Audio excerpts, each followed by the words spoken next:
la pérdida de empleo se calcula arriba del 1,000,000. Pero el presidente dice que él tiene otros datos. Incluso ayer se atrevió a decir que la pérdida de empleos en mayo va a ser menor de lo que se esperaba y que no llegará ni siquiera al 1,000,000. Recuerde usted que en abril se comprometió a que va a crear 2 millones de empleos nuevos en lo que restaba del año, hasta diciembre. Yo le quiero agradecer y saludo, me da mucho gusto saludar al maestro Javier Lozano Alarcón. Él fue secretario del Trabajo y hoy es vocero, además de senador de la República y muchas otras cosas. Él es catedrático de la Escuela Libre de Derecho. Hoy es vocero del Centro de Estudios para la Promoción y Difusión del Empleo Formal. Mi querido Javier, qué gusto me da saludarte y verte. Buen día. El gusto es todo mío, Alejandro. Alma, qué gusto saludarlos a ustedes, a todo el auditorio. Muy buen día y gracias por la oportunidad. Al contrario, Javier, tú ahora como vocero del Centro de Estudios para la Promoción y Difusión del Empleo Formal, pero además como ex secretario del Trabajo, ¿cómo ves, cómo podemos salir de esto? 12,5 millones de personas sin trabajo y pérdidas de empleos por cientos de miles cada mes. Mira, va a ser una recuperación muy lenta, entre otras cosas por la tosudez de un gobierno que no ha querido promover la inversión y la generación de empleo formal. Es un gobierno que piensa que las cosas por sí solas se van a acomodar. Cuando el presidente nos dice que tiene él otros datos, cuando nos dice que él va a crear desde el gobierno 2 millones de empleos, es una locura, es absurdo y es una mentira. Porque además ahí está considerando a los becarios de Jóvenes Construyendo el Futuro, a los beneficiarios de programas Sembrando Vidas, a los otros beneficiarios de programas clientelares, que no son otra cosa, e incluso llega al extremo, Alejandro, de incorporar en esos 2 millones a 970,000 personas que van a recibir créditos del Infonavit y del Fobiste, como si eso fuera un empleo formal. De ese tamaño es la mentira. Y cuando él nos está hablando de que si acaso se va a perder 1,000,000 de empleos este año, está mal. Va a ser más de 1,000,000 de empleos formales los que se van a perder en este año. Y como ya lo dijo el INEGI, porque hay que distinguir empleo formal registrado ante el Instituto Mexicano de Seguro Social, con prestaciones, con previsión social, con seguridad, higiene, capacitación, todo lo que ya sabemos, a lo que es la ocupación en la informalidad. En este país, Alejandro, tenemos 6 de cada 10 personas que están ocupadas, pero en la informalidad, ¿sí? Las menos son las personas en la formalidad. Y los datos que ha dado a conocer el Seguro Social es lo que se ha perdido en términos netos en este año. Va a ser más de 1,000,000, 1,500,000 de empleos, ¿sí? Pero estos 12,5 millones que dejan de estar en la población económicamente activa. ¿Y por qué dejan de estar en la población económicamente activa? Porque ya no están buscando trabajo.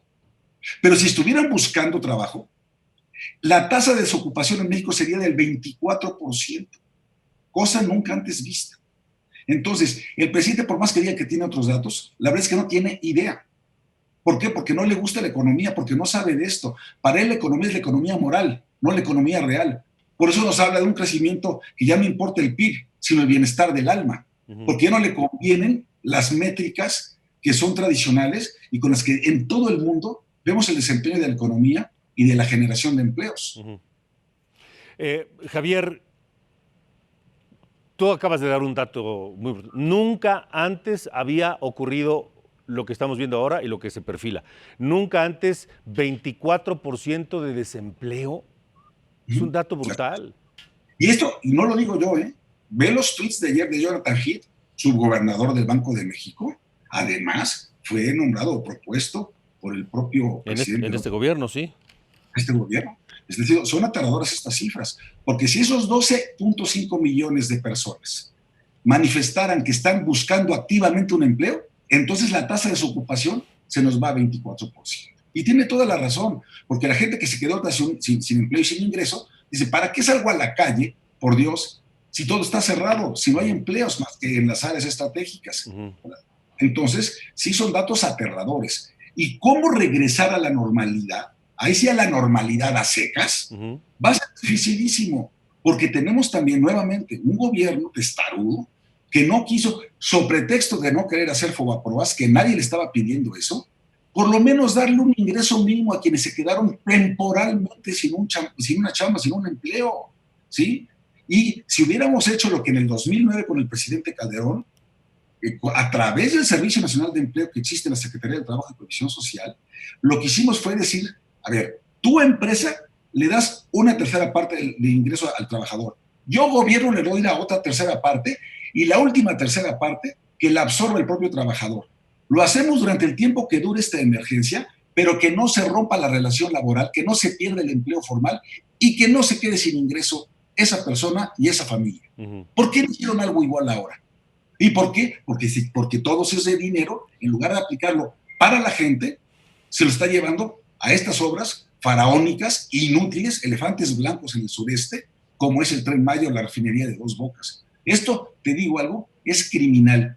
Y es negligencia criminal también que en plena pandemia, fase 3, los números que acaban ustedes de dar, de cómo está México ya en el escenario mundial, el irresponsable presidente tome su coche, se vaya al sureste en las condiciones climatológicas en las que está, a inaugurar obras inútiles, sin usar cubrebocas, dando el peor de los ejemplos a la gente y al mismo tiempo diciendo, quédense en casa porque la emergencia ahí continúa. Son una punta de irresponsables, la verdad. Javier, me pregunto yo, ¿no debería estar la Secretaría del Trabajo con las mangas arriba, viendo de qué manera va a evitar que se sigan perdiendo o va a ver cómo se recuperan los que ya se perdieron, los empleos? Sale el dato de los 12,5 millones de desempleados, salen datos de la pérdida de empleos mensualmente que se cuenta por cientos de miles, y no escucho a la secretaria del Trabajo, escucho a López Obrador diciendo que él tiene otros datos y que va a ser menos el impacto, pero nada más. Y fíjate que tienes mucha razón, Ale, porque la Secretaría del Trabajo y Previsión Social, como ya dije, cuenta con un instrumento bien poderoso, que es el Servicio Nacional de Empleo, que tiene más de 30 años funcionando y que, francamente, está probada su eficacia y a través de lo que se llama el Programa de Apoyo al Empleo, el PAE, que tiene una serie de subprogramas en coordinación con los gobiernos locales, se puede crear mucho empleo, se genera capacitación en la práctica laboral, se rescatan empleos perdidos. La verdad es que funciona muy bien y con muy poco dinero, te lo puedo decir por experiencia propia. ¿Qué es lo que ocurre? Que tienen un enorme desprecio por el pasado, por las instituciones que con tanto trabajo nos costó construir y que piensan ellos que tienen las fórmulas mágicas como esta vacilada de jóvenes construyendo el futuro que no sirve para maldita la cosa. La verdad es que sí es desesperante ver a una secretaria o a una secretaría como institución que, si bien ellos no van a crear los empleos, por lo menos sí podrían evitar la pérdida masiva de empleos y sí podrían estar haciendo las cosas necesarias para que haya un fomento de la creación de nuevos empleos. Pero si el presidente se da el lujo de cancelar el aeropuerto de Texcoco como lo hizo, una consulta mafufa, si se da el lujo de cancelar una cervecería en Mexicali que llevaba 65% de avance, si se da el lujo de acabar con proyectos de energías limpias y renovables para darle monopolio a CFE y a Pemex, y con energías sucias, ¿sí? Y con energías fósiles, ¿cómo es posible? ¿Qué esperamos? ¿Qué señales estamos dando al mundo para que cuando venga el rebote, no de la pandemia, el rebote económico, ¿a dónde van a voltear a ver? ¿A México? Con estas señales de incertidumbre jurídica y de falta de seriedad en la aplicación de las reglas del juego. Es que ese es el problema entre ser borracho y cantinero. Es la gran diferencia. Porque López Obrador fue un gran opositor, nos criticó hasta cansarse y hasta ganar la presidencia. Y ya que la ganó, no tiene idea cómo se gobierna. Ni tiene idea, ni tiene equipo, ni tiene proyecto, ni tiene prudencia. Porque eso de andar ahorita donde anda, como tú bien decías hace un momento, no está viendo a los damnificados de las lluvias, ¿eh? No, está inaugurando sus obras y sus caprichos. Y como pagadores de impuestos, también tendremos que ser mucho más exigentes en decirle, a ver, o aplicas el dinero para lo que realmente necesita la gente, o dejamos de pagar impuestos. Y hacen bien los gobernadores, estaba viendo hace rato al Bronco, que antes me caía bien mal, pero ahora la verdad es que lo veo muy firme junto con García Cabeza de Vaca y los demás gobernadores, Corral y todos ellos, poniéndose por encima del problema. ¿Cómo les avientan la responsabilidad de salubridad general del país? No les dan recursos, se deslindan del tema. López Gatell sigue viendo, sí, atínele al precio, es atínele a la fecha. No, de veras. Ya atínele a los enfermos, ¿no? Atínele a los enfermos. La verdad es que sí es una brutal irresponsabilidad lo que estamos viviendo. Yo no sé qué vaya a ser peor, si la pandemia en términos de salud pública o la pandemia en términos de economía. La recuperación va a ser muy lenta, muy dolorosa. El año próximo vienen elecciones Y estos señores, con tal de mantener el poder, son capaces de cualquier cosa. Me atrevo a anticipar una tesis. Que a este gobierno dice que primero a los pobres, y le gustan tanto los pobres, que los quiere multiplicar, acabar con la clase media y que los pobres coman de la mano del gobierno, del presidente, para que eso se convierta eventualmente, se canjee por votos en los procesos electorales y se perpetúen en el poder. Sí. Espero equivocarme, pero me parece que para allá van, y por eso dice el presidente cínicamente que la pandemia nos cayó como anillo al dedo. Javier, te comento algo. Muchos han señalado y se ha criticado que el gobierno insiste en continuar con el Tren Maya, con Dos Bocas, con el aeropuerto de Santa Lucía, cuando estamos atravesando lo que estamos atravesando, tanto sanitariamente como económicamente.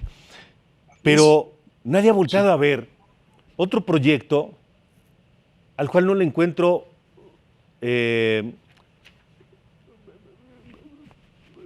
sentido en este momento.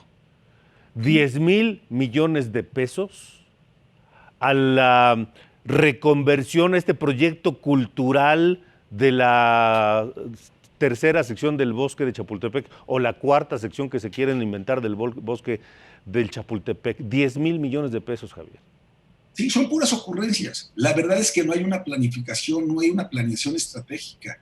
¿Sí? Cuando los empresarios han llegado 3 veces con propuestas concretas para hacer un gran acuerdo nacional, para decirle al presidente, no le estamos pidiendo que nos regalen nada, que nos condonen nada, simplemente vamos a poner las cosas en su lugar, los manda a volar, dice, ustedes quieren imponer su agenda cuando yo tengo un plan nacional de desarrollo, que es una vacilada, tan vacilada que eso provocó la salida del primer secretario de Hacienda, Carlos Ursúa.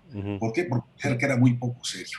Entonces el presidente es un hombre lleno de ocurrencias, él toma decisiones al calor de las preguntas, de los lambiscones que tienen las conferencias de prensa mañaneras, ahí suelta lo que su ronco pecho quiere decir, y entonces eso se convierte en política pública. Y en lugar de que su gabinete tuviera el carácter y la preparación, decir, el presidente eso no jala, o eso es una irresponsabilidad, o eso técnicamente no es viable, no le importa. Ve cómo se refiere a la ciencia y a la tecnología. Velo como tú mismo estabas diciendo hace un momento, los recortes que están sufriendo instituciones tan importantes como el Centro para la Atención a Víctimas, o lo que pasó con el CIDE. Es decir, tiene un brutal desprecio por la ciencia, la tecnología, la cultura, el conocimiento y el saber, por el bienestar, por el progreso, por el desarrollo, por el PIB, por todo eso. Por eso habla como habla de nosotros los neoliberales, como si fuéramos el mismísimo demonio, ¿sí? Cuando él no atina a dar una sola política pública o un solo proyecto que tenga eficacia. Yo te reto, Alma, te reto también a todo nuestro auditorio, díganme en qué rubro estamos mejor que antes. Los escándalos de corrupción están saliendo todos los días. Esto es un cinismo brutal. 7 u 8 de cada 10 contratos públicos son por adjudicación directa. Dime nada más cómo está la corrupción en ese tipo de asignaciones. ¿Y qué pasa? Pues nada. Lo que yo espero es que nos organicemos lo suficientemente bien y los partidos políticos se pongan las pilas y orienten las baterías a donde las tienen que orientar, porque el año próximo se renueva la Cámara de Diputados, pero también 15 gubernaturas, todas las alcaldías, muchos congresos locales. Va a ser la elección más grande de la historia de México, ¿sí? Y si nosotros tenemos esa capacidad de organizarnos y sobre todo la sociedad, de salir a las calles, ¿sí? Y activamente participar con conciencia, no desde el estómago, desde la razón, a tomar decisiones, yo creo que le podemos dar la vuelta a este asunto. Habremos perdido décadas. ¿Por qué? Porque lo que está significando esto no lo habíamos visto antes. Desde 1929 no se había visto algo igual, ¿sí? Entonces, nos va a costar mucho trabajo, pero más vale tarde que nunca. Lo que queda claro es que estos no pudieron con el paquete. Entonces la salida va a ser dolorosa y larga. Sí, así va a ser, dolorosa y larga. Y que quede claro, porque estos que se tiran al piso diciéndonos que somos golpistas y conservadores, no estamos hablando de golpes de Estado ni mucho menos, ¿sí? Como por la vía democrática y de las instituciones y de nuestra legalidad, a través de ella, de manera pacífica, es como tenemos que hacer las cosas.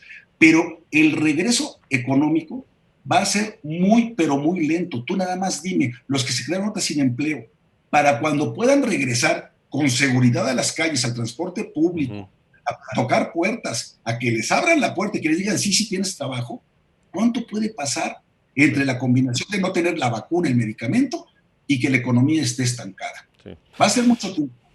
Mi querido Javier, te agradezco mucho que nos hayas acompañado hoy. Muchísimas gracias a ustedes por la oportunidad y un saludo respetuoso a todos los auditores. Igualmente, gracias. Quédense en casa, sí. Exacto. El maestro Javier Lozano Alarcón.